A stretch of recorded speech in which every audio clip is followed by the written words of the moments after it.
Kevin Pruitt with another episode of Rising Tide Startups. And my guest today is Richard Chapo. Richard, thanks for joining us on Rising Tide. Hey, thank you for having me on. So tell our audience a little bit about Richard Chapo. Let's see, I grew up in the horrible environment of San Diego, California. Yes. Suffering. Yes, very much so. Even worse, I lived within about half a mile of the beach, so Oh, wow. I'll expect no sympathy in the rest of the interview. 10 people but, just threw their grew up radios out the window.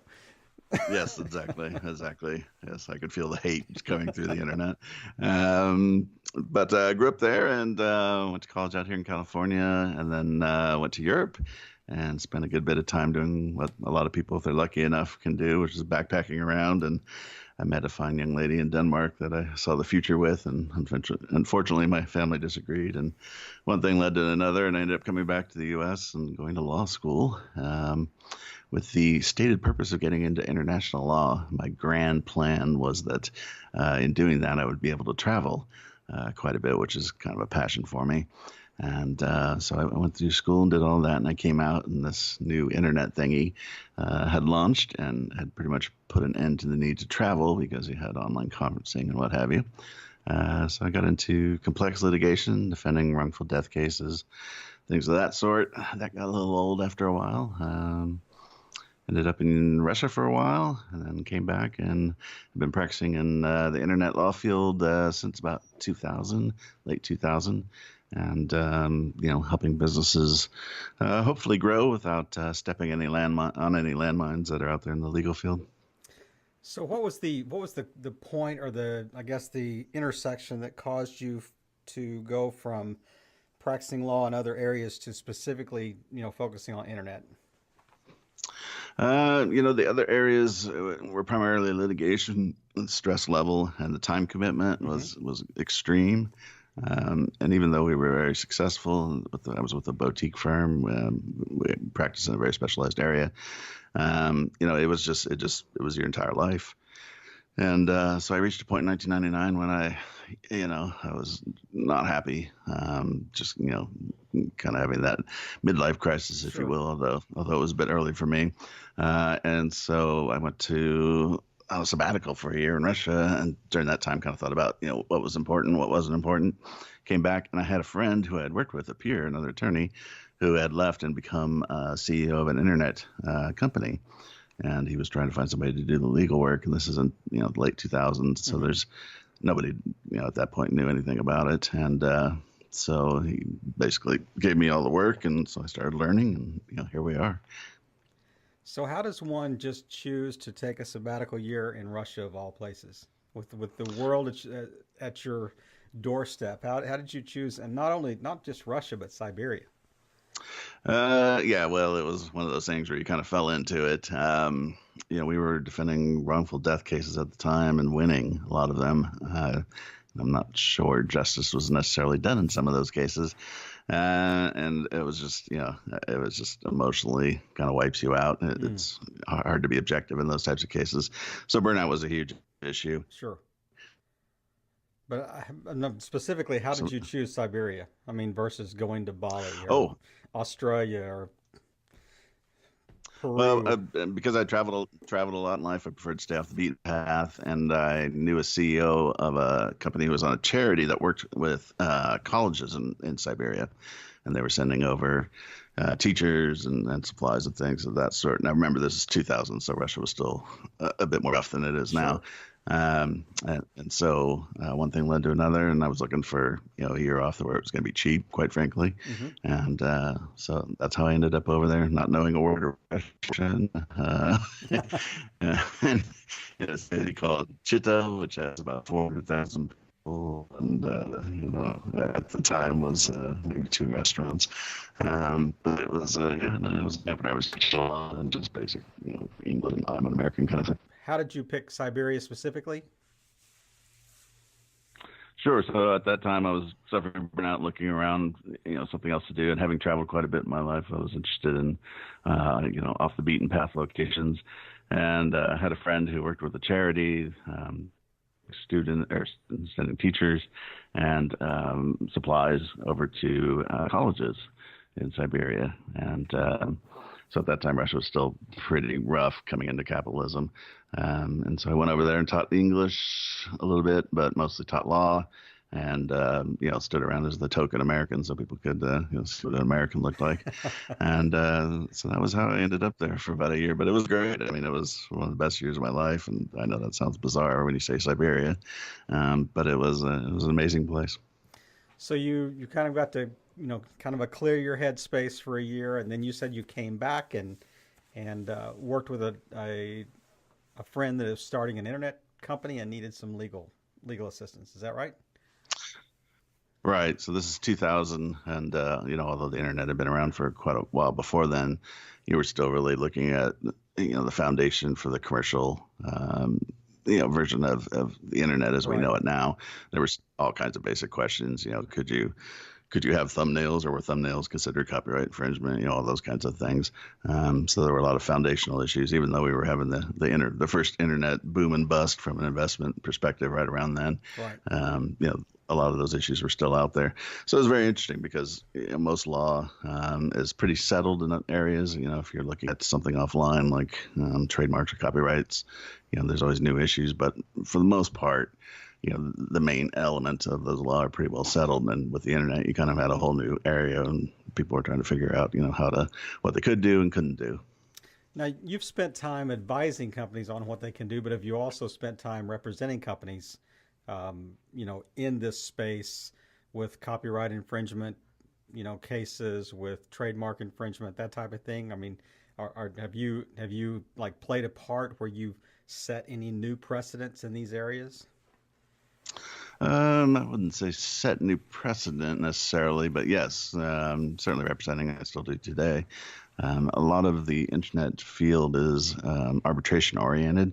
You're going to be dealing with a retired judge or an attorney who's experienced in the field, and so the esoteric contractual issues that come up, they understand them. They don't get bored to death by them like a jury does, and so there's a lot of that. But there is some litigation with trademarks. Trademarks are kind of specialized areas, so I send that work out to specialists. Copyright, sometimes I handle it, sometimes I send it out. I'm a big believer in specialization in law because the legal field is incredibly complex, and there are cases coming down all the time that change certain elements of the law. So the idea of being a general practitioner in the legal field these days is kind of difficult to accept.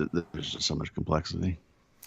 Well, I've just spent the last weekend at a university mock trial tournament. My third child is on a mock trial team in a school in Texas, and so I mean, as much as I was interested in what she was doing, it was very difficult to sit there for 3 hours per session and really stay focused. So I can't imagine being on a jury with legalese flying around for hours and days on end. So I understand exactly what you were just saying about the. Yeah, it's a little bit different than what you see on TV. I'm sure Not that's everything true. not everything comes together done dramatically. There Yeah, can at be the end of the days. hour of the TV show, that's right. The case is Yeah, closed. So, yes, just so like romance. exactly, that's exactly right. So let's shift a little bit. So when you came back and so you were working with a company, when did you kind of step out on your own and kind of open your own shop? Well, it was at that point I actually, set up my own firm to work with them. At that point I could have gone back to the firm I was with previously, but at that point I just didn't feel like I wanted to get back into that grind. Hmm. So just set up my own, sole proprietorship with one client, which is fairly dangerous because if that doesn't go well with that Sure, client, then suddenly you're in that's trouble. right. But I knew enough information about my friend. I thought I could blackmail him sufficiently for a year to, That's right. to keep the business before he came back at me. So did that, and then particularly because there just weren't a lot of attorneys at the time that dealt with any of that stuff.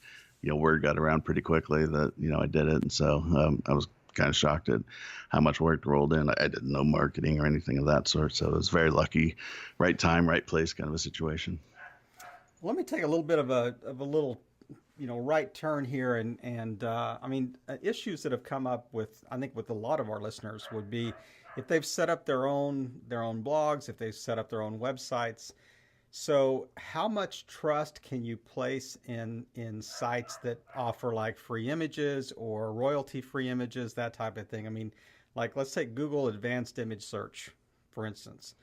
If you type in something to look for an image, you can actually set the filter to say free to use for commercial use, free to modify, free to monetize, whatever. How much stock can we lay people put into something like that? Well, I'm going to say not a lot. The problem with those systems and with those sites is it's garbage in, garbage out. So, Creative Commons, let's talk about that. It's a very popular license. But the problem that you have with those is there's no way for Creative Commons or you to know when that person first uploaded that image. Let's use a photo. They upload a photo. There's no way to know if they had the rights to that photo. And I do a lot of DMCA work, and one of the problems that often arises is photographers will take photos and people will copy them and then upload them to stock photo sites Right. to try to make money off of them. And they don't have the rights to those images. Now, there's no way for those stock image sites to know. These are paid sites. Sure. There's no way for them to know, and so that's where the DMCA comes in. So when you get into the free, the free offerings that are out there, it's sounds like a nice concept, but you have to be very careful. One of the problems you really have to look at, or one of the issues, is where are those sites located? Are they in the United States, or or wherever your jurisdiction is, wherever you are located? If they're not, and you get a nasty letter regarding using the image in question, your ability to go back at that site to recover any damages that you suffer because of that are muted. If that company is in the Philippines or somewhere else, Right. The cost of going after them is going to so far exceed anything you would get back. That doesn't make sense, and so you're kind of stranded. When it comes to content, I realize it's a big issue, but creating your own content is critical, particularly with smartphones these days. I mean, you don't have to spend that much money to do it.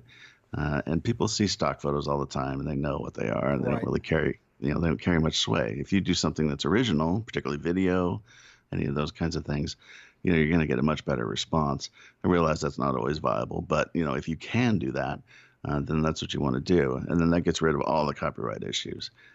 Because you're the one person who created it, and therefore you have the common law copyright in it. And you can also go ahead and register it with the Copyright Office if you want to. And if you do that in the first 90 days, it gives you a lot of advantages if somebody were to steal your content. So that's probably the best play. If you are going to get it from a site, I would just honestly, I would go ahead and pay, because the paid sites are going to be quite a bit more responsible. Sure. Right.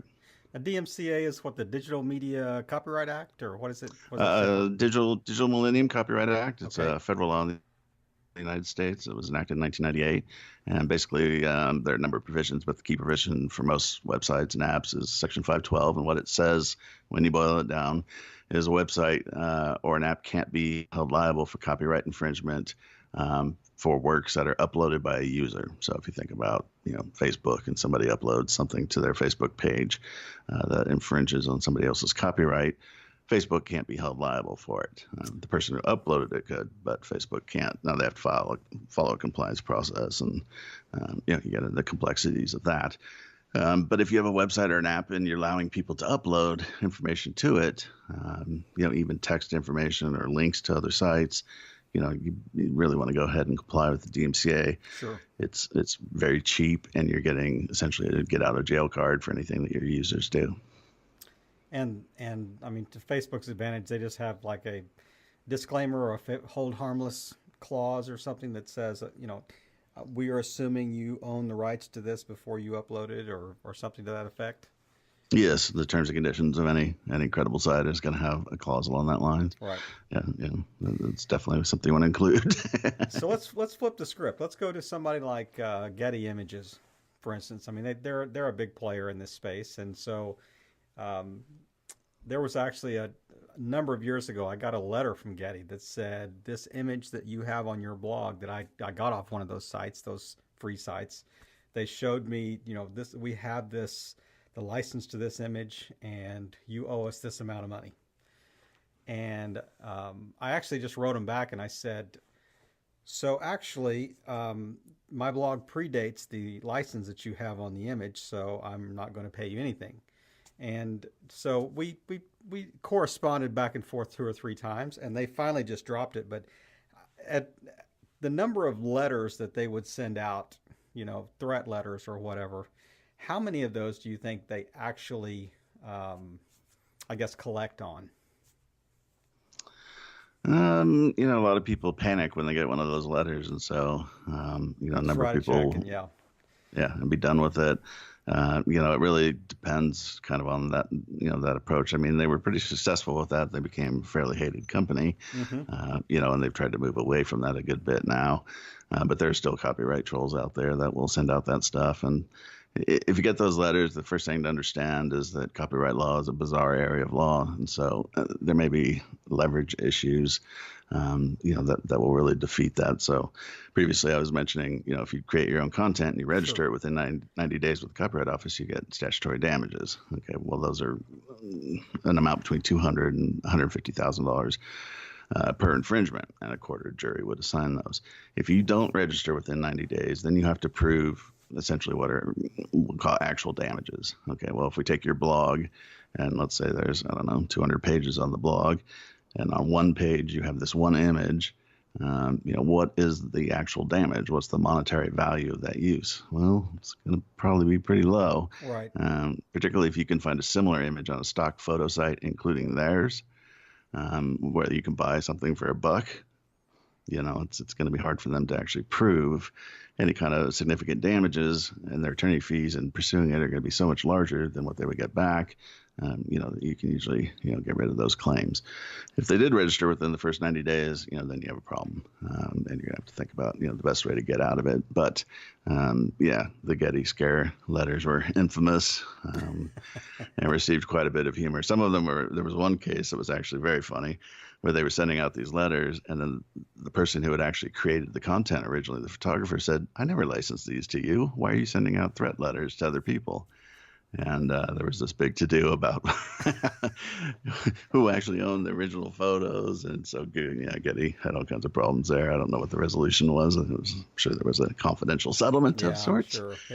That's bad PR when you send out letters that you own the content when when the creator can prove otherwise. Kind of a David and Goliath situation, but Yes, yes. And, well, particularly some claims of fraud and things of that sort that get into some very unpleasant areas.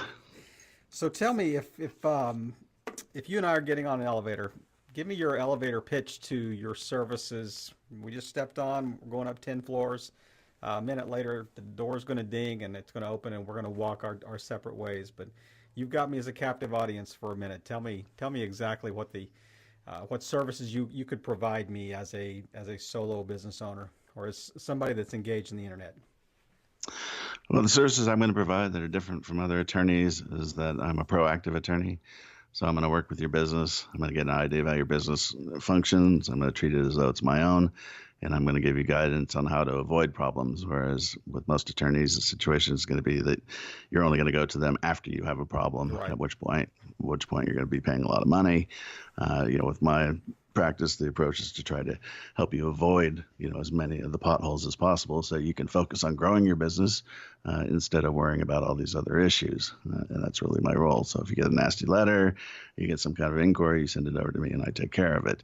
But otherwise, I'm going to be sending you guidance on things that you need to do to avoid new laws and new case law, new regulations. And, you're going to have to follow those things. But if you do, you're going to be so far ahead of any of your competitors when it comes to risk that, you should be able to grow without too much concern. Now, is this normally like a retainer service, or is this kind of a one-off, or and how many companies can you work with at a time? It depends on the clients. Depends what they need. If they want it to be ongoing, I have clients of that sort. I do have other clients it's one-off. Most clients I try to pick up, as early in the process as possible and then just grow with them. I have a lot of clients that have been with me for, 10 years or more. And so that's worked out pretty well. But occasionally people just need something, they need a joint venture agreement or something of that sort. And as far as the number of clients, I don't really have a number because it depends on, how much work each client needs. But I'm still taking clients, but I'm not like desperate for them Sure. in any way, shape, or form.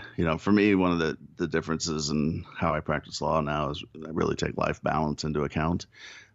So I'm not doing the 80-hour week, and frankly, unless you're going to offer me a $1 zillion, I'm not going to. That nearly killed me, and I'm not going to do that anymore. So I work, pretty much 40 hours, and that's it.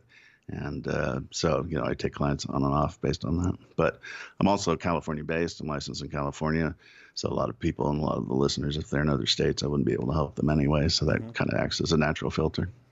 Now, does that preclude you from even discussing like a generic? I mean, I would think that the internet is that the states or the state of domicile would have very little impact on what you have as exposure you would have, liability exposure you would have on the internet. Is that a misnomer or?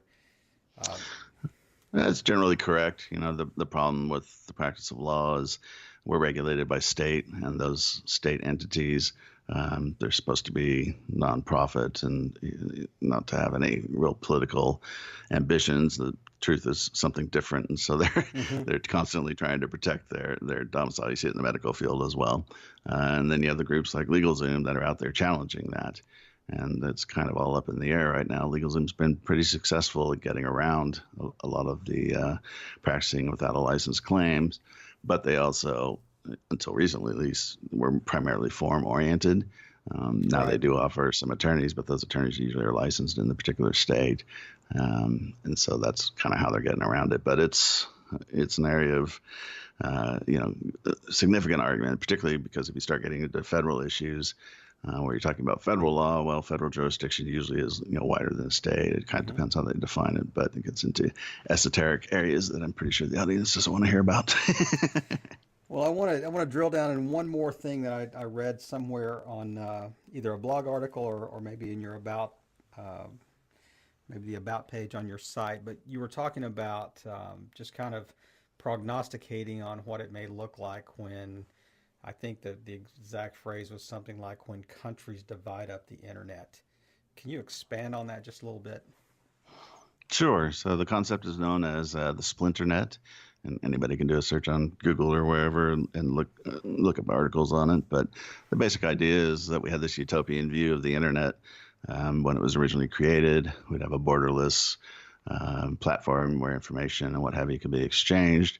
And it was generally referred to as the wild, wild west period of the internet. Sure.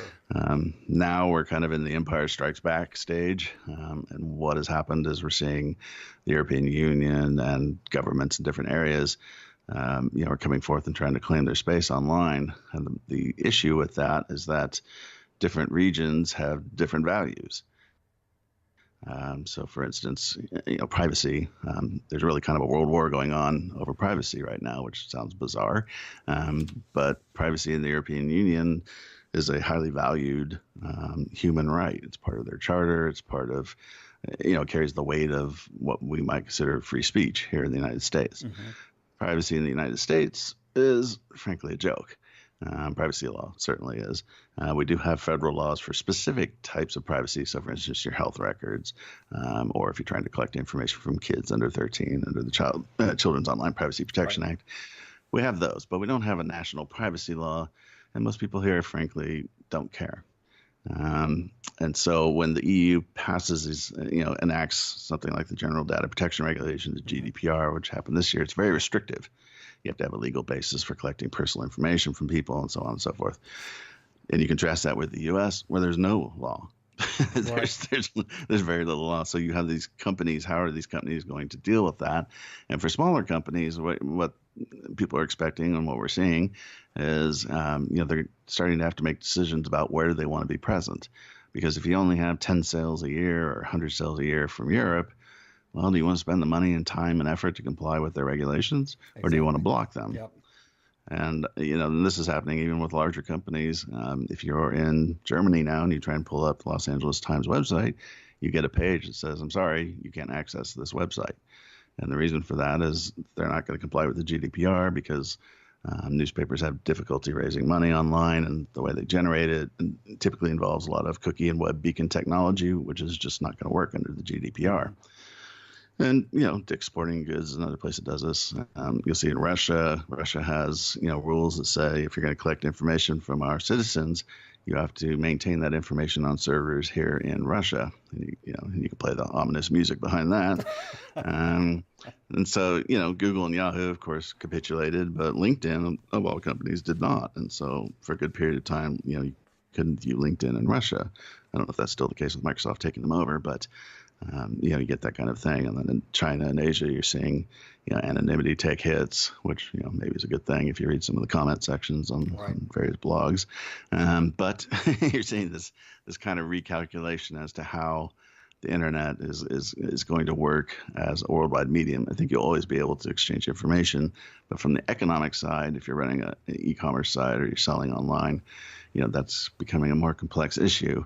And unfortunately, I think at some point, for the smaller companies at least, they're going to have to choose regions they want to operate in. Mm-hmm. The irony of these laws is they're really aimed at the big boys, the Googles and Facebooks of the world. Yep. But those are the only companies that have the financial resources to actually comply with all of this. And so, the irony is it kind of backfires, and it gives those companies even more power, if you will, and more market share, to control the web. So it's kind of going to be interesting to see how it plays out. But there are a lot of issues. Conspiratorial side of things. Well, it is, and it's, I talked to somebody in Europe who works with, the Article 29 Working Party, who was the party that drafted the GDPR, and they were just flabbergasted at how clueless they were. Mm-hmm. Some of the requirements of the GDPR. So if you think about WordPress sites, which are very common, obviously, you have your main software, and then you have all these plugins. Well, under the GDPR, you're supposed to be getting agreements from all of those plugin companies that they're complying with the GDPR and are meeting all these different requirements, which nobody's doing, and it's ludicrous. There's no difference in that regulation for the requirements for a company as large as Google versus a requirement for somebody who's running how to grow tomato blog that has an AdSense article or an AdSense ad on it.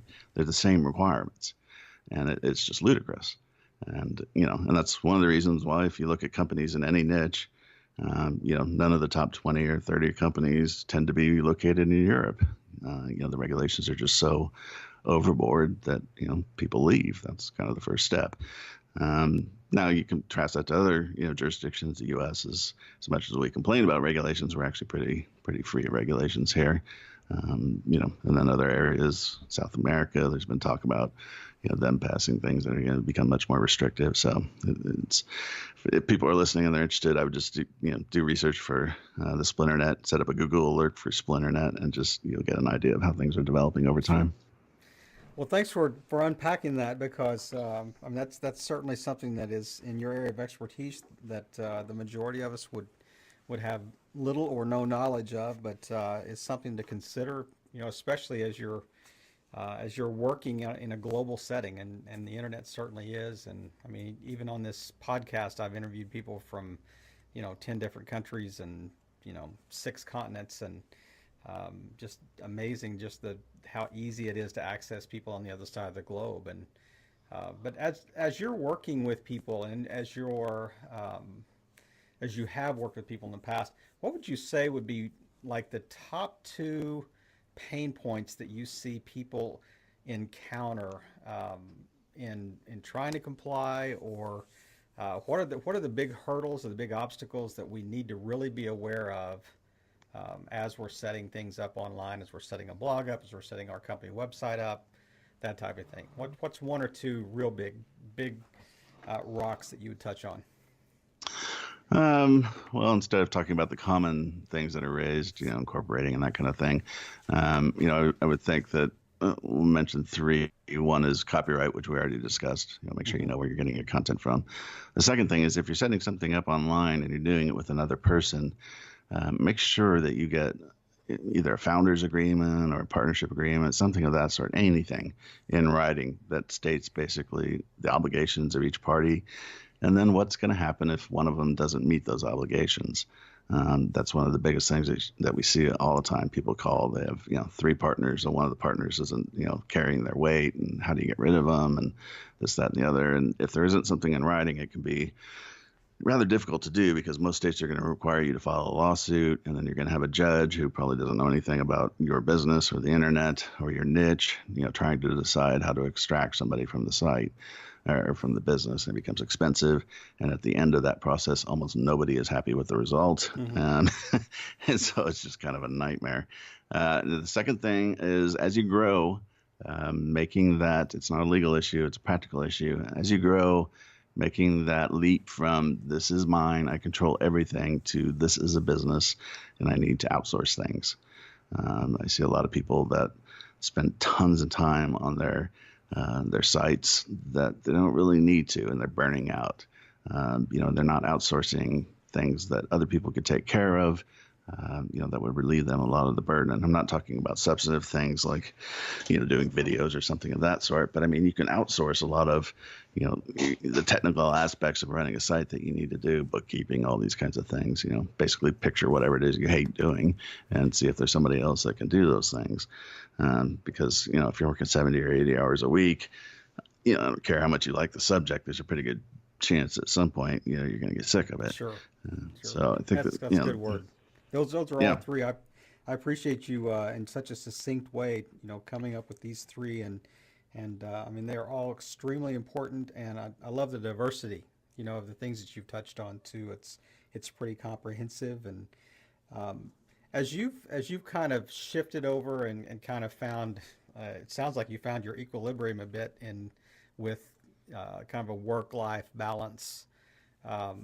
What's a piece of advice you would give yourself if you could go back, pre 1999, pre 2000, that you wish you knew, that now that you wish you knew then, or maybe something that you really learned, in your sabbatical year, that is just a real sound piece of advice that you think would really benefit our listeners? I think believe in yourself. Well, two things really: believe in yourself and focus on what interests you. You'll see endless articles online about what makes you happy. Well, happiness is kind of a moving target. Mm-hmm. I think maybe more focus on what interests you, because if it interests you, you're not really going to look at it as a job. I mean, certainly there'll be days that you will, but it'll be something that, keeps your attention, because on the internet, one of the biggest problems that everybody has, myself included, is focus. There's so much information. Right. There's so many different things, you end up wasting an incredible amount of time, just trying to get through everything. So the more focused you are, the more interested you are in something, that's all naturally going to come together, and you can proceed from there. And then believe in yourself, because frankly, nobody else is. When push comes to shove, I mean, you have spouses in those groups, they certainly will support you, but ultimately, you're the one that has to make the leap. You're the one that has to make these decisions. And as long as you have a basis for doing that, something that you've clearly thought about, and you go ahead and do it, even if the decision is wrong or it turns out poorly, that's fine. That's life. That's what's called experience. Mm-hmm. So believe in yourself and, move forward. In my practice, when I was in the mid 90s and I was doing the complex litigation, and I started to really hate it, I kept doing it, for another 3 years, and it wasn't even the money. It was just, I didn't have any momentum to go do something else. It was like, Right. well, what else am I going to do? And so I was very late in that process. I should have done it much earlier, and should have looked around, and I just didn't. I don't know, it was lazy, a lack of ambition, or whatever it was. But don't make that mistake. If you're not happy, the time to start looking around is now. It's a bit of a trap, isn't it? I mean, kind of an income trap, and you start seeing, and I've added a zero here to the bank account, and I've actually maybe even spent myself into a certain, earning bracket that I have to make to maintain my lifestyle. And I mean, it sounds like to me that you really had to go through the whole idea of how much is enough. Absolutely, yeah, and particularly in that type of legal practice, the income does reflect, the commitment. Right. And so you are making good money, and that is absolutely part of it. And that certainly was, how am I going to replicate this? But the realization that, if I went with a less strenuous law practice, that I didn't really need to replicate it. because it was more of an overall life changer. You know, I don't go out and buy a new car every 3 years or lease a new car or any of that stuff. I don't need it. And so, that was kind of an overall life change. But you're absolutely right. Particularly if you're making healthy money, then it gets really hard because you have all the things you don't like. But on the other side, nice paycheck. Exactly. So that's certainly a big issue. Well, Richard, is there anything that we haven't touched on you want to kind of wrap up and let people know how they can find you online? Sure. You can always find me online at my website, which is SoCal, like Southern California, SoCalInternetLawyer.com. I'm also on LinkedIn all the time with my name. It's very unique, so you'll be able to find me. And then, as far as any parting thoughts, the internet is, even with the regulations and the changes in law and everything else, is still one of the most amazing new platforms for businesses to launch. For sure. I mean, it is just set up for startups. I mean, at no point in history has it been as convenient and easy, to launch a startup. So if you have a viable idea and you've done the planning, go for it. I mean, seriously, you can compete with the big boys relatively easy, and so have some confidence and fire it. And you can pivot on a dime if you need to. Absolutely. Well, Richard, don't call me El Chapo. I have very much enjoyed our time today, and just thanks for. I actually sent him an email and called him Neil, so I called him all kinds of things. But in his graciousness, he's allowed my old age and senility to not be a hindrance to our interview here. So I just really appreciate your time and just really speaking just sharing your wisdom and your experience with us and with our listeners, and really playing your part in just helping all boats rise in a rising tide. Richard, thanks, and have a great day. Well, thank you for having me on.